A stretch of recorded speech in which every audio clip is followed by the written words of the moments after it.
पण इकडे कोणाची तरी झोप आज पूर्णपणे उडाली होती. तो दुसरा तिसरा कोणी नसून आपला लाडका रणजित होता. तो आपल्या खोलीच्या गॅलरीत शांतपणे उभा राहून बाहेरच्या भयानक शांततेकडे एकटक पाहत होता. रात्रीचा वारा अंगाला झोंबत होता, पण रणजितचं लक्ष कशातच नव्हतं. त्याच्या मनात विचाराचे काऊर माजले होते. डोक्यात वारंवार फक्त अन्वीचा चेहरा आणि तिचे बोलण्याचे चक्र सारखे फिरत होते. त्याने स्वतःशीच पुटपुटत म्हटलं, "अखेर असं काय आहे ग तुझ्यामध्ये? ज्या दिवसापासून तू मला भेटली आहेस, तेव्हापासून तू माझ्या मनावर आणि बुद्धीवर जणू पूर्ण ताब्यात मिळवलं आहेस. माझ्या स्वतःच्या विचारावर माझं नियंत्रण उरलं नाही." आजवर अनेक मुली रणजितच्या आयुष्यात आल्या असतील, पण रणजितच्या जवळ येणं तर लांबच.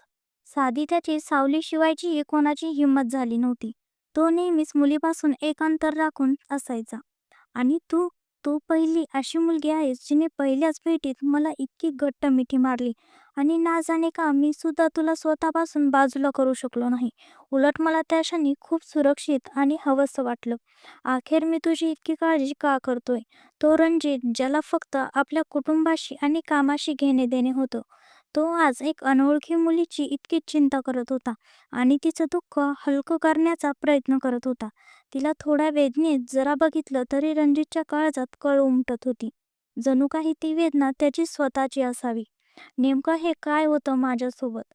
का माझं मन सारखं तिच्याकडे धावत येतं? रणजित आपल्याच भावनांच्या गुंत्यात पार अडकून गेला होता. अचानक त्याच्या मनात काय आलं कुणास ठाऊक, पण त्याची पावलं आपोआपच अन्वीच्या खोलीकडे वळू लागली.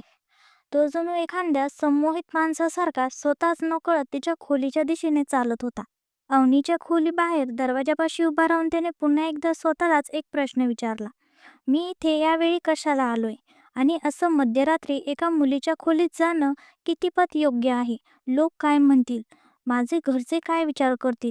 पण लगेचच त्याने त्या तर्कती प्रश्नांना झटकलं आणि स्वतःची वेडीवाकडी समजूत काढली. "मी कुठे काही वाईट करायला आलोय? मी तर फक्त तिला बघायला आलोय, की तिला कशाची गरज तर आहे ना. तसंही तिच्या पायाला पिळा बसला आहे. जर ती झोपेतच चालायला लागली तर पायाला सूज येईल आणि वेदना वाढतील. हो, मी फक्त याच कारणासाठी तिची विचारपूस करण्यासाठी इथे आलो आहे." रणजितला या मनातल्या मनात चांगलाच उमज होता की तो एखाद्या लहान मुलासारखी खोटी आणि बाळबोध कारणं शोधतोय. पण बिचारा आपल्या मनापुढे हतबल झाला होता. त्याने जास्त विचार न करता अतिशय सावधानपणे अवनीच्या खोलीचा दरवाजा उघडला. तो कशाचाही आवाज न करता मांजरीसारखा दबक्या पावलांनी खोलीत शिरला. खोलीत रात्रीचा छोटा दिवा जळत असल्यामुळे तिथे एक प्रकाशाचा मंद आणि मोहक प्रकाश पसरला होता, जो रणजितला अवनीला नीट पाहण्यासाठी पुरेसा होता. त्याने न डगमगता आपली पावले अवनीच्या बेडकडे वळवली. तो तिच्या अगदी जवळ गेला आणि श्वास रोखून एकटक तिला पाहू लागला. ती गाढ झोपेत होती आणि झोपेत तिचा चेहरा एखाद्या लहान मुलासारखा निष्पाप आणि सात्विक दिसत होता. तिचे विखुरलेले केस आणि चेहऱ्याचे ते शांत भाव पाहून रणजितच्या अस्वस्थ मनाला खूप मोठं सुख मिळालं.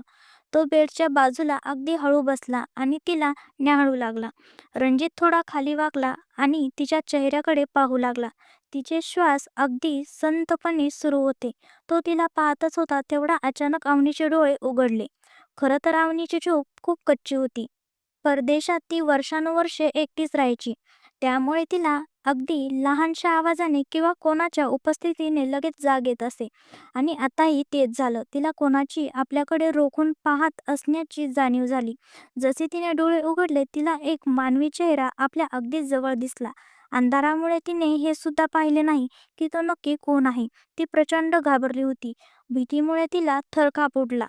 ती जोराने ओरडणार इतक्यात रणजितने चापळाईने तिचा आवाज दाबण्यासाठी तिच्या तोंडावर आपला हात ठेवला. तो तिच्या डोळ्यात डोळे घालून अगदी जवळून म्हणाला, "अगं, काय करतेस? घाबरू नकोस, मी आहे, रणजित." अवनी फक्त आपले मोठे डोळे करून भरभर पापण्या मिचकवत त्याला पाहत राहिली. तिचे श्वास वेगाने चालत होते आणि हृदयाची धडधड इतकी वाढली होती की तिला स्वतःला ती धडधड कानात ऐकू येत होती. रणजितने तिच्या डोळ्यात पाहिले आणि आपल्या गंभीर पण मधुर आवाजात हळूच म्हणाला, "मी आता हात काढतोय, पण प्लीज ओरडू नकोस. कळलं का तुला?" अवनीने मान हलवून सहमती दिली. तेव्हा रणजितने हळुवारपणे आपला हात तिच्या कोमल तोंडावरून बाजूला केला. अवनी अजूनही अविश्वासाने त्यांना निरखून पाहत होती. रणजित आता तिच्यापासून थोडा दूर होऊन बेडवर बसला. तेव्हा अवनी सुद्धा बेडला टेकून सावरून बसली. पण तिची नजर अजूनही रणजितच्या चेहऱ्यावर खिळली होती. रणजितने भुवया उचलून खुणेने विचारलं, "काय झालं? असं काय बघतेस?" तेव्हा अवनीने आपला आवाज थोडा कठोर करत विचारलं, "तुम्ही यावेळी अशा रात्रीच्या वेळी माझ्या खोलीत नक्की काय करत आहात? तुम्हाला काही काम होतं का?" रणजित थोडा हडबडला. त्याचा चेहरा थोडा लाल झाला. पण त्याने लगेचच स्वतःला सावरलं आणि म्हणाला, "मी तर फक्त तुला तपासायला आलो होतो, की तू नीट झोपतेस की नाही? किंवा तुला कशाची गरज तर नाही ना? औषध वगैरे हवंय का?" अवनीने डोळे बारीक करून संशयाने त्याच्याकडे पाहिलं आणि म्हणाली, "तुम्ही हे सगळं दुरूनच बघू शकले असतात.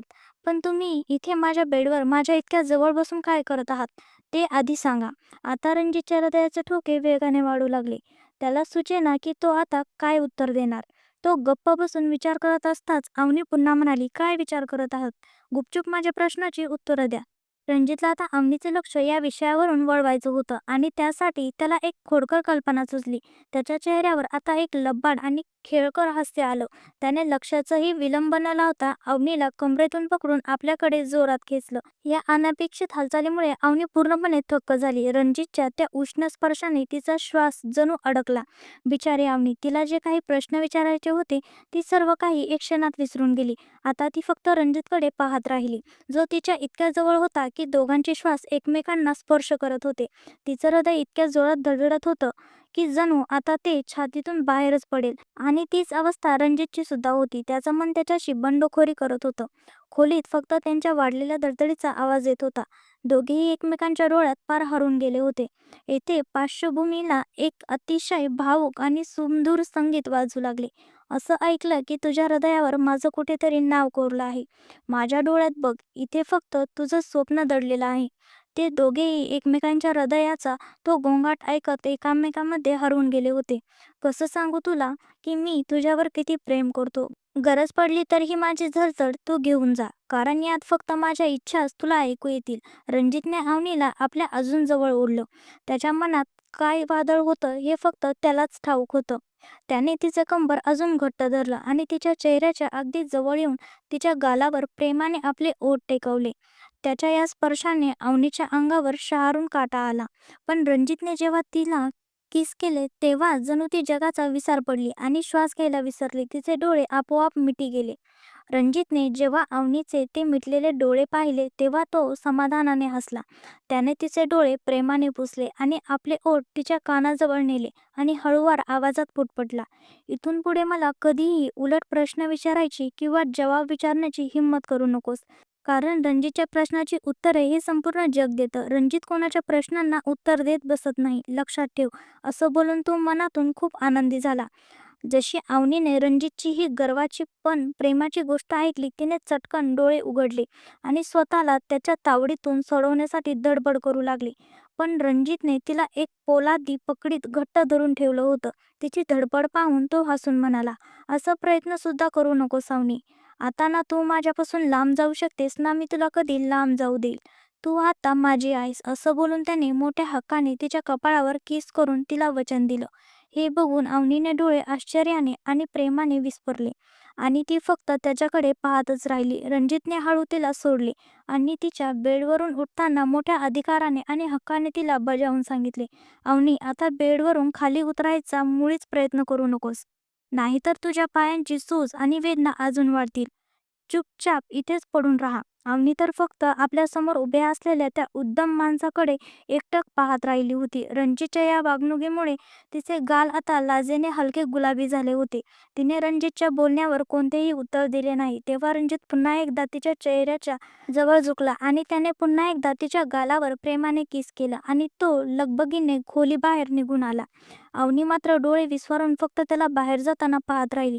पण तिथे आणखीन कोणीतरी होतं जे बराच वेळ या दोघांकडे चोरून पाहत होतं.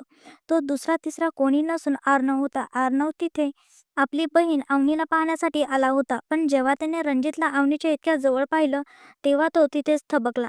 अर्णव स्वतःशीच पुटपुटत म्हणाला, रणजित दादा, मी तुमचा मनापासून आदर करतो, पण त्यापेक्षा जास्त मी माझ्या बहिणीवर प्रेम करतो. मला खात्री आहे की तुमच्यामुळे तिला भविष्यात कोणताही त्रास होणार नाही, कारण जर असं काही झालं तर मला सुद्धा माहीत नाही मी काय करेन.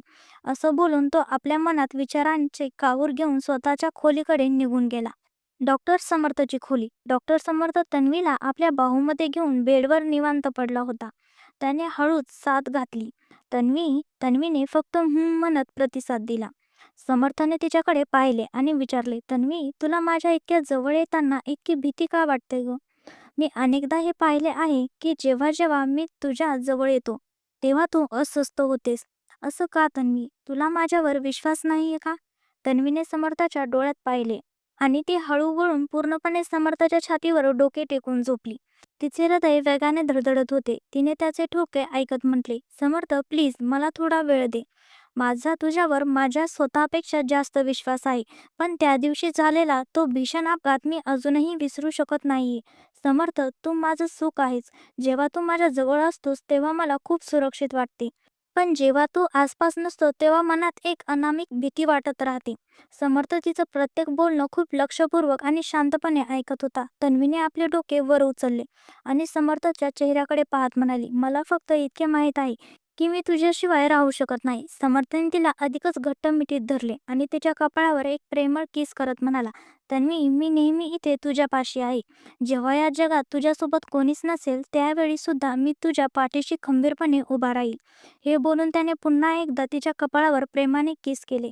तन्वीने समाधानाचा एक दीर्घ श्वास घेतला आणि तिचे डोळे आपोआप मिटे गेले.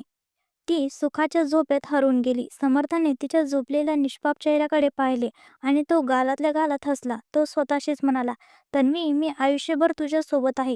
मग काहीही झाले तरी चालेल. तुझं मन तयार होईपर्यंत मी जन्मभर तुझी वाट पाहायला तयार आहे.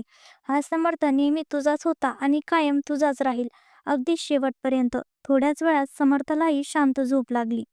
दुसऱ्या दिवशी सकाळी. आकाशची खोली. सकाळी जेव्हा आकाशचे डोळे उघडले तेव्हा त्याने पाहिले की आराध्या त्याच्या बाजूला अगदी शांतपणे झोपली आहे. तिला असे पाहताच त्याच्या चेहऱ्यावर एक गोड हसू उमटले. त्याने प्रेमाने तिच्या कपाळावर किस केलं आणि तिला नीट पांघरून घातलं. त्यानंतर तो फ्रेश होण्यासाठी बाथरूममध्ये गेला. थोड्या वेळाने जेव्हा तो बाहेर आला तेव्हा आराध्या अजूनही गाढ झोपलेली होती. तेवढ्यात आकाशचा फोन वाजला. त्याने पाहिले तर रणजितचा फोन होता.